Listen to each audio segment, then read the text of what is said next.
It's 5:59 AM and I'm waiting for a bus on a cold Shaftesbury Avenue. Hopefully it comes soon, as it's a freezing December morning.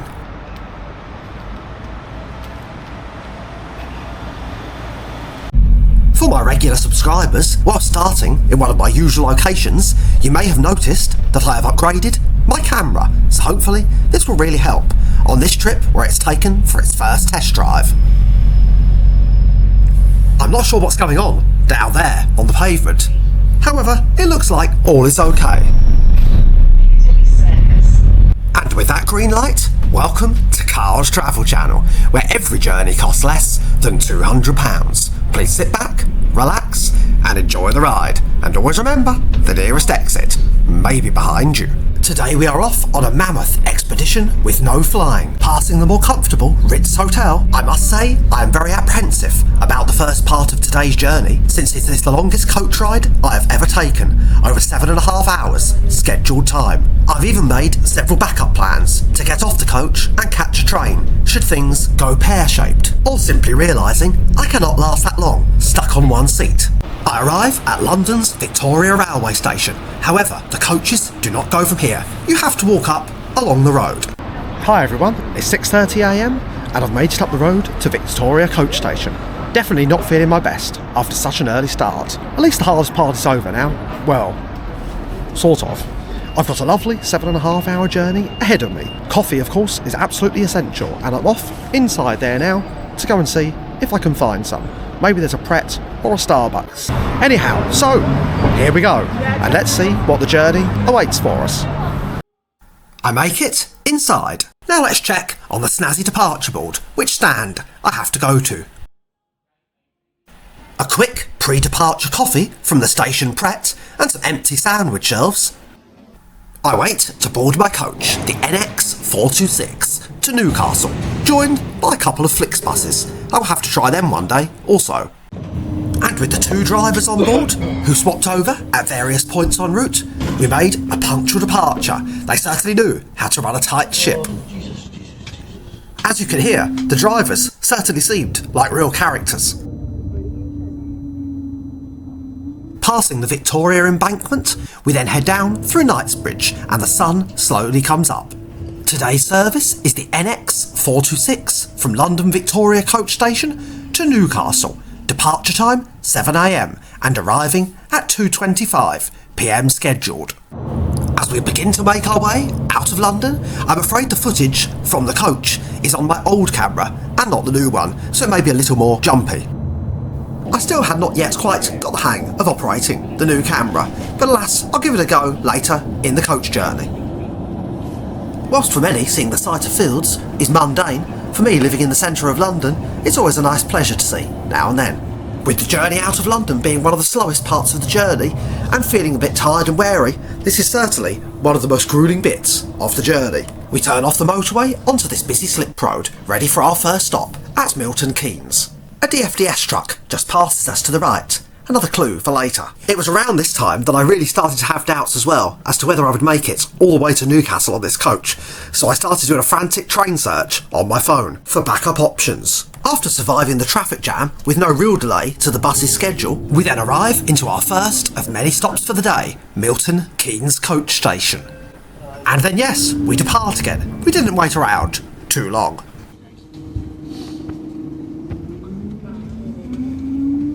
Please accept my correction. I see it's actually called Milton Keynes Coach Way and not Coach Station. If you know what on earth that means, please let me know in the comments. Your safety is our #1 priority, so please listen carefully to the following messages to help keep you and your driver safe during travel. Under UK law, you must wear your seatbelt whenever you are seated.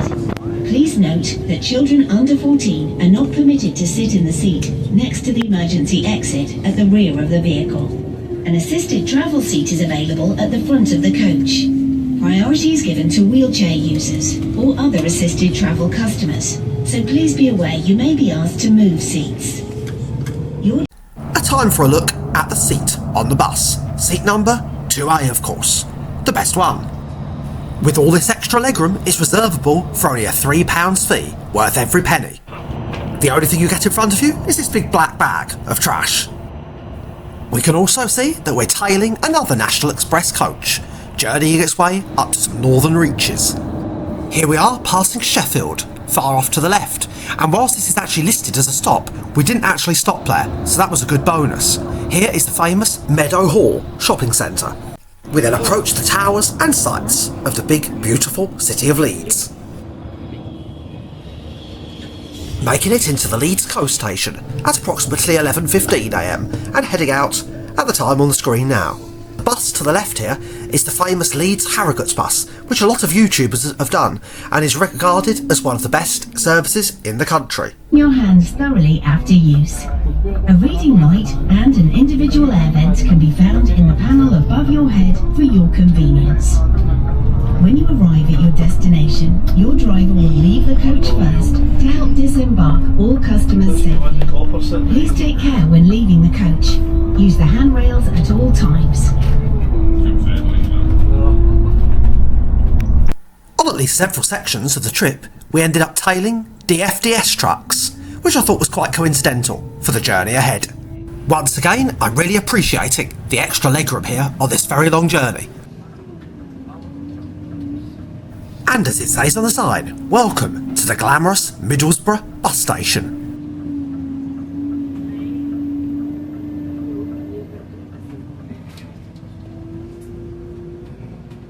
The coach actually did wait here on schedule for about 10 minutes or so, and there was a brief opportunity to get off for a 5-minute or so leg stretch. However, I declined it due to the large number of people at the station. Back on the road, we head further north. The time is now really counting down faster towards our arrival. We approach our second to last stop at Sunderland, passing here the University of Sunderland along the way. I briefly thought about alighting here as a backup option to get off and then get the metro and bus combination to the North Shields passenger terminal. However, it just looked too complicated and time consuming to be of a benefit. My final wish therefore, and hope with staying on the coach, is that we would get past the Angel of the North, and I was keeping an eye out for it. However, alas, spoiler alert, we don't see it. We cross the bridge over the River Ware as we almost make it to our final destination.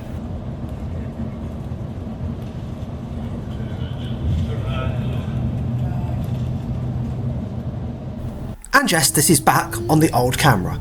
I promise I won't use it in any future videos.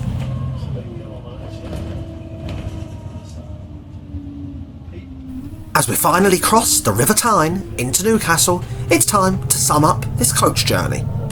If you are looking for a budget-friendly way to travel, this is definitely the way to go. First things first, punctuality. The coach arrived exactly on time, making the whole experience smooth and reliable. The staff, they were absolutely fantastic, helpful and friendly, and kept a tight ship. And the value, well, there's just a no-brainer here. For a ticket of £12 with train fares starting at £40 upwards for a direct ticket, the difference is just huge, especially when booking in advance. And for the purposes of this journey, it really gave the sense of a real overland adventure. That's it, and we're off. The whole 7.5-hour journey completed. The only thing I can say is it was very long, which means there's only one thing I really need now to recover. And yes, you guessed it, a beer. My ferry friend recommended the Centurion pub in the railway station to me. For Newcastle, certainly not cheap for a beer. However, it makes up for it with the amazing decor and ceiling, and it was originally built in 1893 as a luxurious first-class waiting lounge. It features stunning Victorian tiling. A final look at its little lobby on the way out. After heading to buy some snacks and sandwiches for the ferry, which I will show you when I'm on board, I head to Monument Station. Yes, that's right, the same name as the one in London. Now let's head over here to the ticket machines and see if I'm able to buy a ticket for the metro. We touch here to begin, and we touch, and touch, and touch. And, well, I guess we give up on that one. Let's see if I have more luck with the other machine. Ah yes, here we go.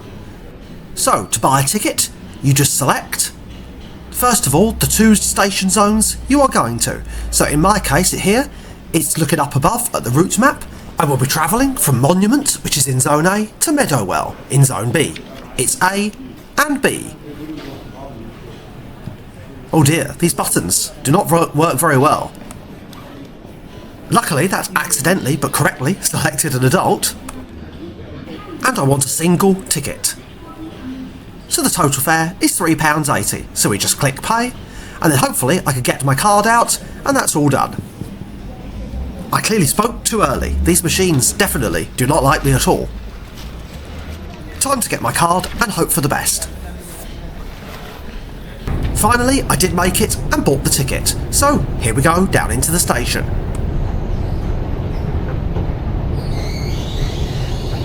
I know nothing about the Newcastle Metro, so after standing on this platform for a few moments, I suddenly realised it was heading the wrong way, to St James's, if you see here on the map. We want to go back in the opposite direction, towards North Shields. Or in the case of this journey, to Meadowwell, which is the closest station to the port for DFDS. Now it doesn't say when the train is, so let's hope one turns up. And yes, phew, here it is. Not a long way at all, really.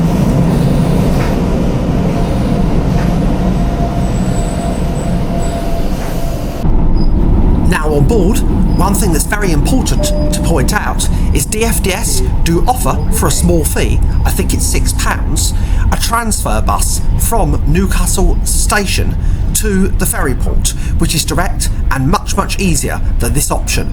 I would say the £6 is well worth the money, and I did this on the inbound journey, which you could see on my second video from Amsterdam to Newcastle. You're probably therefore asking, why on earth did I take the Metro today instead? Well, it was because I'd never been on the Newcastle Metro before, so I thought, why not? It's an opportunity to give it a ride. I was hoping to see the famous, brutalist, biker wall from the train, but alas, I did not. Maybe I just missed it somehow. If it's something you can see from the train, please let me know in the comments below.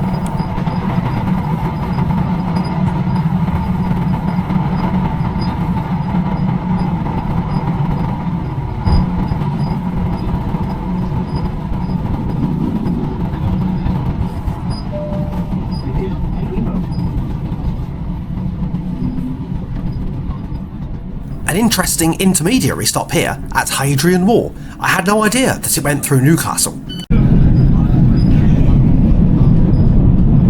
My first view of the docks and yards of the Port of Tyne, a home of shipping and shipbuilding for hundreds of years. Within 25 minutes or so, I was off the train at Meadowwell, which was a nice and easy exit from the station, and then down here through this park. My friend told me that Percy Main Station, a stop earlier, is also another option to walk here. But gosh, is the weather dark and dreary. Anybody would think we were up north. Actually, all seriousness aside, I will apologise for that, as there's a nice evening twilight descending over the park. Then this appeared, the first sign with a ferry on, giving me a little bit of reassurance that we were in the right place, and also some excitement too about the voyage ahead.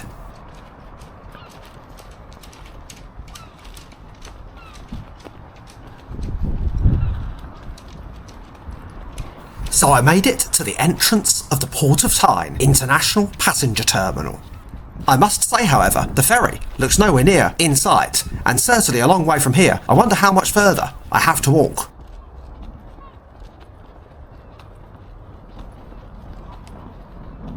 In fact, it's so far, I'm going to have to speed the video up. But then, the excitement and the rush builds, and I forget any woe, because in front, I can see my first view of the funnel of the King Seaways. An interesting point to note here is this terminal also hosts cruise ships and cruise ship passengers. Over the next few months, according to the schedule online, the Borealis and the Idasol both dock here 2 to 4 times per month.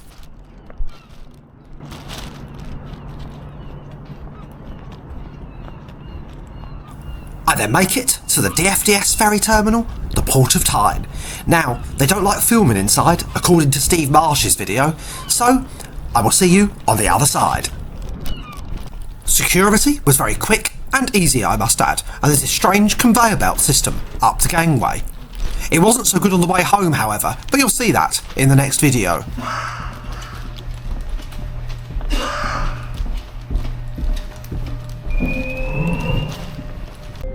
Welcome aboard the King Seaways. It's time for a quick explore around to orientate myself and to go and find my cabin, of course, to dump my bag. One thing that has been requested a lot in these videos are more maps to show the progress, so I thought here it's a great opportunity to show the route. Pause the video to study the details. Now let's carry on and see if I can find this cabin. Never that an easy task when you first board a new ship. I continue down the maze of corridors, looking for my cabin number.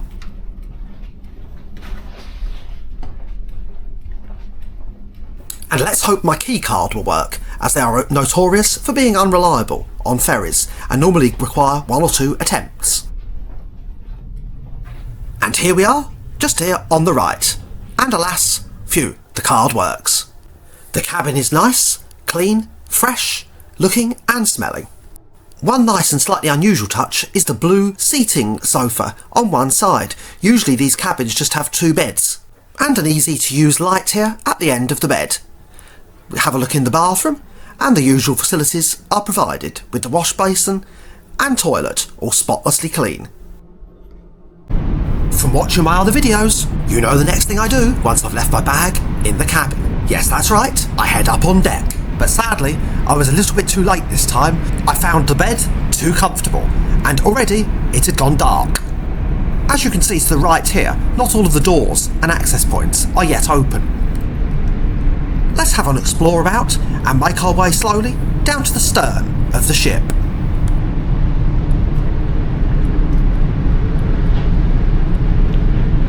It's certainly a much nicer joy walking around with this new camera, providing a more stable image than the old one.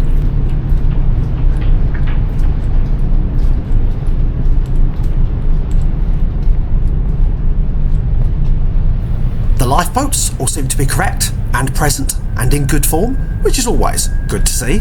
And despite it still being wet outside and on deck, it's nothing compared to my journey on the King Seaways from Copenhagen to Oslo, which if you've not seen the video, please give us a watch. I literally did get drowned out. Now I wonder how far up here we can go.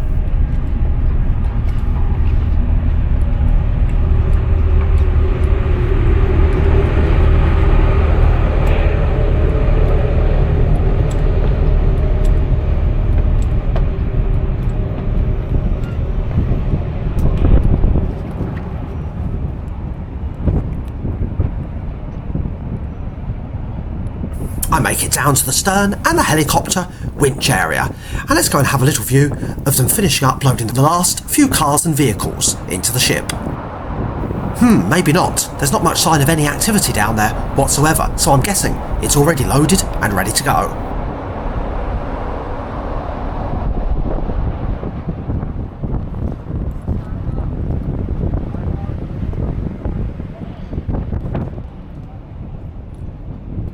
Here is the outside bar and sun terrace area, and of course the obligatory iconic view of the ferry's funnel. Back inside in the warm, it's time to try out my first food and beverage establishment on the ship, this being the Coffee Crew. Sadly, this did not get off to a good start. After an initial problem with the credit card machine not working and paying the extortionate price of €7.45, the cookie was rock solid, and the coffee was really not anything to write home about either, and rather a small-sized cup. This raised a few red flags for the other establishments later on. However, fortunately, it would tend to get better from here. Now let's have a look out the window and watch the departure from the port, which I've sped up to 5 times the speed, as considering it's dark, you can't see a whole great deal. Departure time is at 5 PM prompt, and we head down the River Tyne. The Tyne was at one time one of the world's most famous shipping centres. Now, of course, it's time for one of the announcements. Ladies Ladies and gentlemen, dear passengers, welcome on board of King Seaways, and please remember, our time zone on board is CET Central European Time. We will start the evening with a free to participate musical quiz for a surprise prize in Columbus Club on Deck 9 from 6:20 p.m. You can get your quiz sheets at the sound booth in the Columbus Club a few minutes before we start. Our talented troubadour will be playing your favorite Vermont songs on Deck 8 in the Navigator's Pub from 6 p.m. Our live show band will be playing the biggest pop and rock hits in Columbus Club on Deck 9 from 7 p.m. To play bingo with us and to try your luck, remember to buy your bingo cards from our lovely bar staff at the bar in Columbus Club on Deck 9. The bingo game starts at 9 p.m. We wish you a pleasant evening and enjoy your cruise.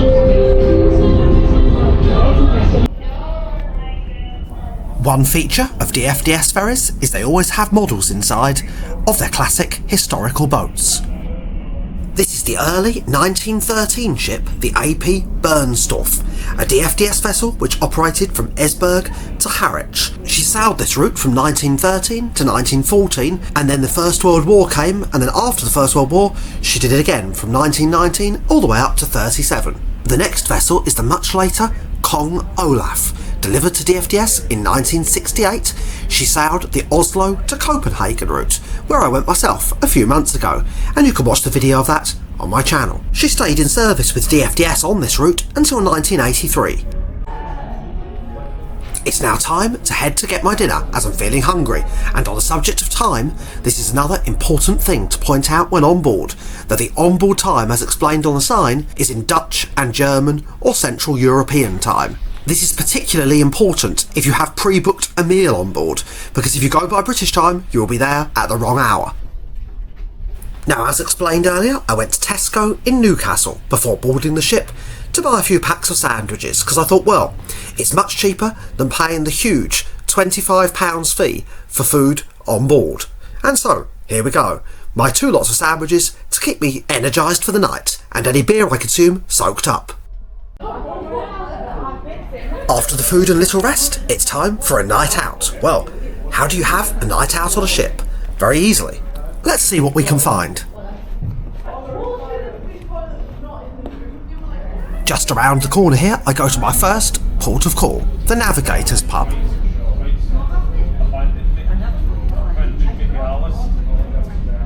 Here's a look at the drink prices on the menu. Really not very bad at all. Pause it for a closer view of the prices. And with up-close shots, this is where I noticed the limitations of the new camera. And with a pint of Heineken for only €5.45, it's time to enjoy the beer. Cheers.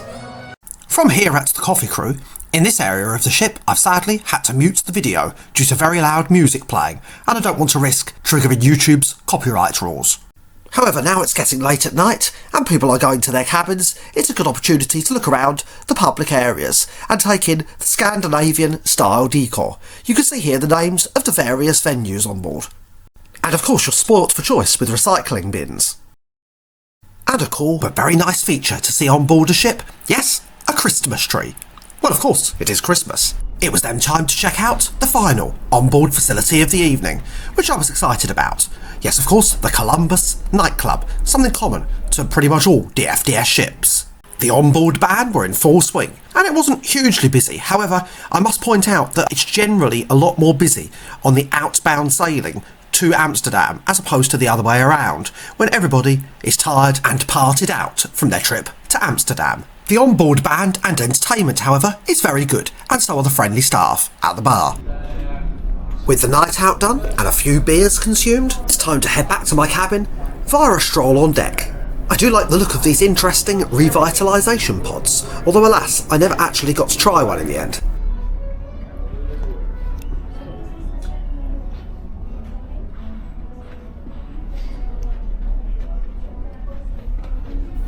Over here on the screen, it gives some more information about another of the ship's features, the onboard cinema. You can see they are showing Despicable Me 4 and The Wild Robot. Tickets are €8.50 each, but then again, why you would want to watch a film on board a ship, I'm really not quite sure. Over here we have another in-depth view of the ship's deck plans. You can see that most of the onboard facilities are on decks 7, 8 and 9, with the cabins being mixed amongst those throughout.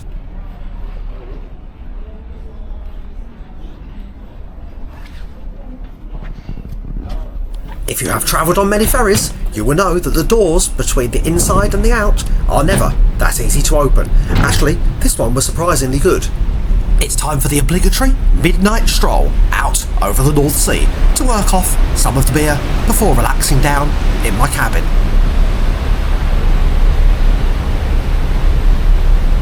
One other interesting fact is the ferry hugs the English coastline for quite a large chunk of the first part of the voyage to avoid some of the roughest parts of the North Sea. The lights, probably of East Anglia, twinkling out there on the horizon.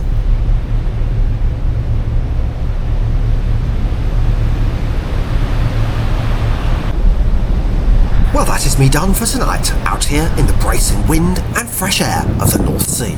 It's time to return now to my bunk quarters, where I always sleep well on a ship with the gentle rocking motion of the boat. Good night to you all. Please don't tune out, however, we have the excitement of Amsterdam to visit tomorrow.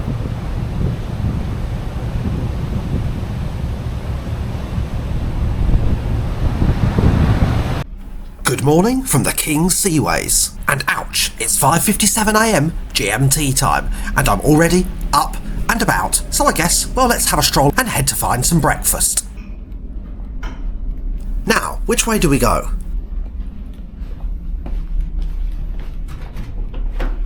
I've made it to the Explorer's Kitchen. Here is a look at the breakfast opening hours. I booked this breakfast online before sailing for £12.10 UK money. And welcome to the Explorer's Kitchen, the ship's main buffet and dinner venue. I'm now going to have my first attempt at filling my plate with holding the new camera at the same time. I'll get used to this in future videos. Hopefully for this one it doesn't look too comedic, but anyway, it gives you a good idea of the different food available. I always love that rattling sound you get from the crockery on board a ship. If you pay for the breakfast on the day, it costs 15 or 20% more, so it's well worth booking in advance. And unlike the evening meal, you don't have to choose a particular time.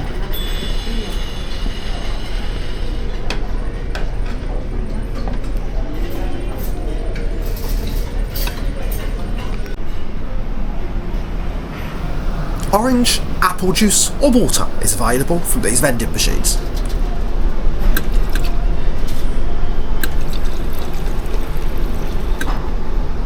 And a selection of various breads are touting for business here.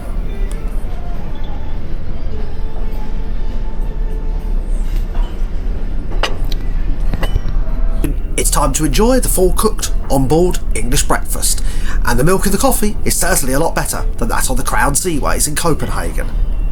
And as you can see, the restaurant itself is not too busy. Enjoying the view from this window along the way, I sat here for almost an hour in the breakfast restaurant, just drinking some coffee and soaking in the atmosphere and slowly waking up. You can see here there's a huge wind farm, and also of note the sea is exceptionally calm and we've slowed right down, I'm guessing because we're a bit early. On the way out of the restaurant I will show you again the entrance plaza, which was very busy yesterday of course when arriving onto the ship, so I thought this offers another opportunity to give it a few pictures. Last night? If not, then our doors are open once again and we will stay open until arrival. So don't miss your chance to browse all our great offers on perfumes, spirits, and fashion items. We wish you a great morning and hope to see you in the Sea Shop on deck 7. Well, on that note, let's go and see if we can check out and find some of the onboard shopping to see what it has to offer.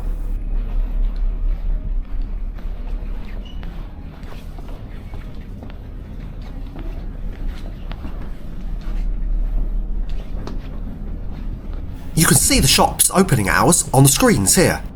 I then spot some sale signs here at the onboard clothing and accessory store, and yes, this is in addition to the duty-free shop. Let's go and have a little explore and look around inside and see what they have to offer. It's certainly a good sale, with 30 to 40% off the ticketed price of a lot of items. Given the time of year and where we are in the world, it's mostly winter attire.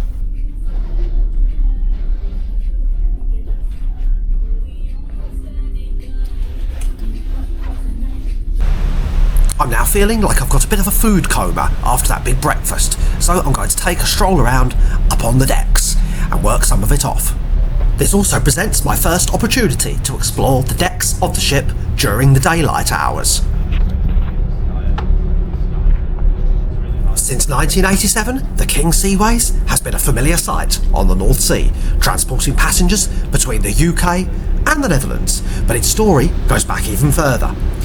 She was originally built in 1986 as the MS Niels Holgersen for TT Line, which is a German ferry company. She was constructed in the Meyer Werft shipyard, and the vessel was designed for both passenger comfort and freight transport. Over the years, the ship has changed ownership and name multiple times. In 1993, the most interesting of all, she became the Val de Loire for Brittany Ferries, where she stayed for around 13 years, which for all those Brittany Ferries viewers on my channel is an interesting piece of her history here. In 2006, DFDS acquired her and renamed her the King of Scandinavia, before finally settling with the King Seaways name in 2011.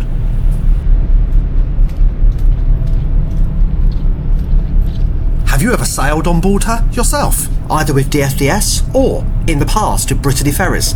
I'd be interested to hear your thoughts and comments on how she's changed since those previous operators in the past. I did take a look around inside to see if I could see any Brittany Ferries, fixtures and fittings, but alas, none were to be found.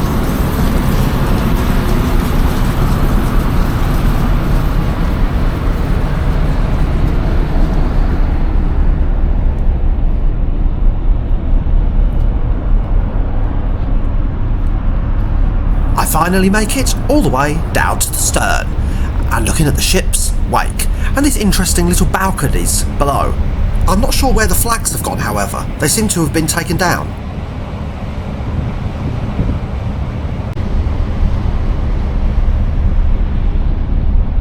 Spinning around here, it affords a great view over the rear sun deck area and the large helicopter winch pad. This really is an excellent, iconic photography spot of the ship, perfect for any of those ferry enthusiasts that watch my channel. I don't think there's much chance of getting a drink outside here today, so let's head back down. I do love the colour-coded recycling bins they have everywhere all around the decks.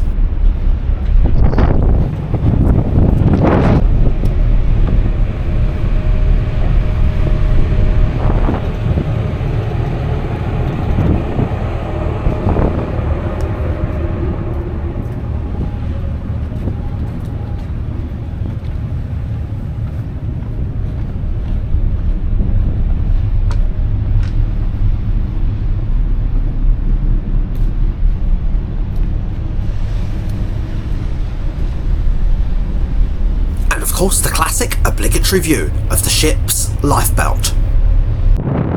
It was then a case of land ahoy, and we had entered inside the breakwater of the port of Amsterdam. Actually, this is not strictly entirely true, because this is mainly the entrance to the famous North Sea Canal, the gateway to Amsterdam.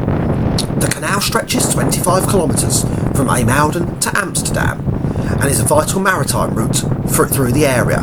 It was completed in 1876 and is still one of the busiest waterways in Europe. Now, I'm not sure I fancy going out on that beach in today's temperature. They certainly do like their wind farms here as well. Anybody would think the Netherlands was famous for windmills. Whilst docking into the port, it gives me some time to go through some of the pricing I paid for booking the mini cruise. This is different to the full costings for the whole trip, which I will talk about at the end of the video as usual. So the mini cruise itself was £79, including the compulsory coach. The pre-booked breakfast was £12.10, and the onboard Wi-Fi came to a total of £21.50, making a total I spent on the DFDS cruise of £112.50, not including any food or drink on board. I am fairly certain that for a solo person travelling like myself on my own, this is the best value and cheapest 2-night mini cruise in the world. If you know of a cheaper one, please let me know in the comments, because I would love to try it out as well. And remember, the 2-night ticket price includes the sole use of a cabin. Amazing value. The vessel then has to do this very interesting and complicated manoeuvring procedure, where it turns around entirely for it to berth into the port.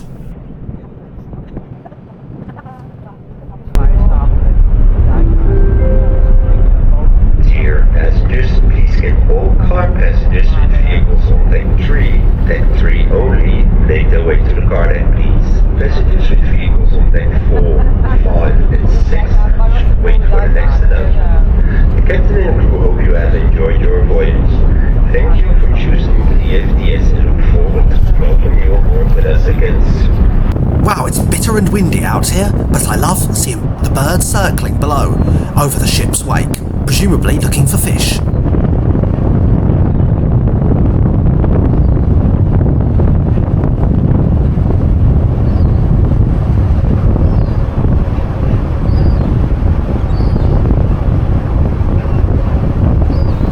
The stern decks here of this ship very interesting, as they offer all these little verandas and lookout points with chairs and tables. However, there is not really any bar out here to serve them, so I'm not entirely sure when or what they are used for. I would however discover on the inbound sailing that at least for some of them there is an adjacent door to the coffee crew shop. And the flags have now been hoisted up back into position, with the flag of Denmark flying proud. Well, the ship, the King Seaways, is of course registered in Copenhagen.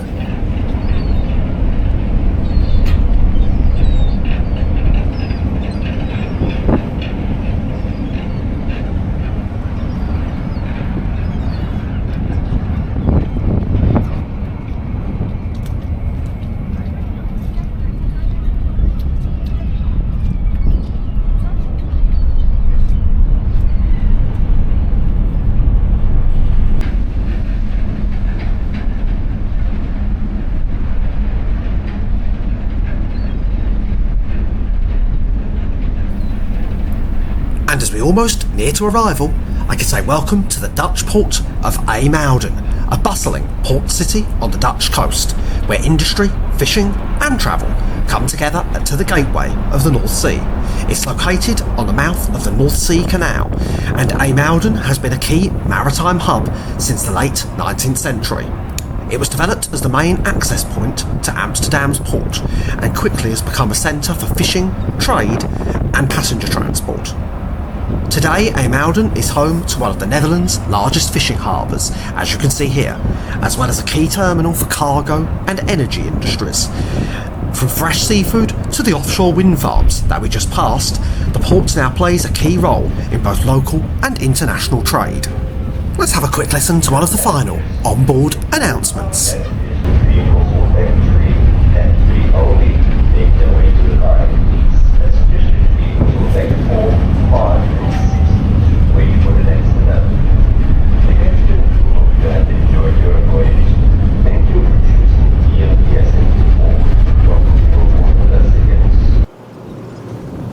In front of us here is the Africa, a hard-working Dutch trawler that has spent years braving the sea in look for a fresh catch. Registered in Scheveningen, the Africa is a trawler that operates in the cold waters of the North Sea, like many Dutch fishing vessels. It specialises in catching herring, mackerel and other key seafood that supplies markets across Europe. It's interesting seeing the crew quarters up close and what it must be like living and working on board. And gosh, look at the speed of those birds. And here we are, the first view of our sort of final destination, the DFDS ferry terminal, IJmuiden. As you can see, a boarding bridge is provided for easy access to the ship, especially for those with any walking difficulties. Now I best grab my phone charger and any other accessories I need for the day. Everything else you can leave on board. After the usual sitting around, waiting to get off, we head down the boarding bridge. The terminal affords fantastic panoramic windows overlooking the ferry, of course herself, the King Seaways. Immediately at the bottom of the escalator is the passport control and immigration, which I must say was not the fastest experience. They were asking many questions to each passenger and also looking for proof of stay and hotel in the Netherlands. Maybe a 20 to 30 minutes wait in total. However, I was also a little unlucky in that I didn't get off the ship fast enough. Anyhow, soon enough I make it out onto the DFDS own branded coach from IJmuiden to Amsterdam's city centre. But gosh, these seats, as you can see, my knees are sticking right into the one in front and very cramped, especially with another passenger sitting next to me. I'll speed this up to 3 times so the journey whistles along fast. I also did not like the way this was a compulsory add-on onto the ticketed cruise price. You could, in theory, spend a day in much nearby Haarlem instead, and then not need to take this coach. Whilst heading into the city centre, I thought I would use this opportunity to summarise some of my thoughts on the positives and negatives on board the ship. Starting with the positives of the sailing, I thought it was excellent value for money. The cabins and internal decor looked very clean and fresh. The cabin was also very comfortable, including the bed and facilities, and the bar and restaurant staff were very friendly. In contrast, moving on to some of the negatives of the sailing, the staff did not greet me when I boarded the ship, so this was a point lost, and the restaurant for the evening meal was way too expensive, and the compulsory coach to Amsterdam was very poor. Having been a travel agent myself in the past, I do understand from the DFDS perspective that it makes the lead ticket price look cheaper if you don't include the coach, but then to slap it on afterwards is obviously going to annoy customers when it's a compulsory extra. I would just recommend to put the price of the ticket up by £10 or £20 and then have the coach as a free itemised bonus item. I also thought there was not a huge amount of character in the decoration on board. However, that's probably my own personal preference and doesn't really apply to many who have different tastes to me. We certainly do spend a long part of the journey following this canal into the city, and you can see here one of the free ferries. I have made another video about these. Please go and have a look on my channel pages and check it out after you finish watching this one.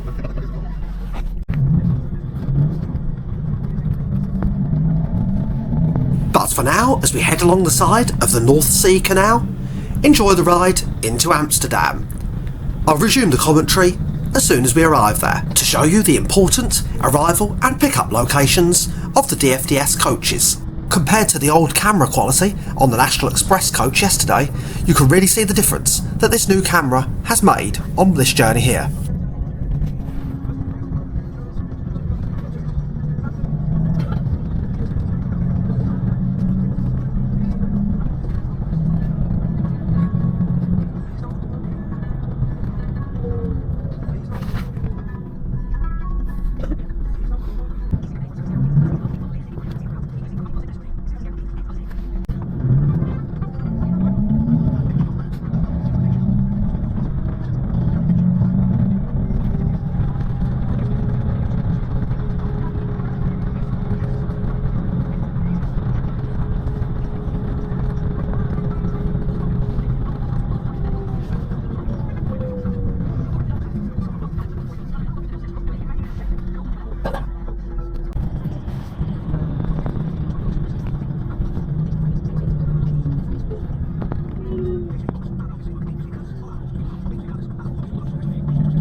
After an excruciatingly uncomfortable bus ride, with little space on board at all, I make it into Amsterdam city centre, and this is the drop-off location, right here on the dockside.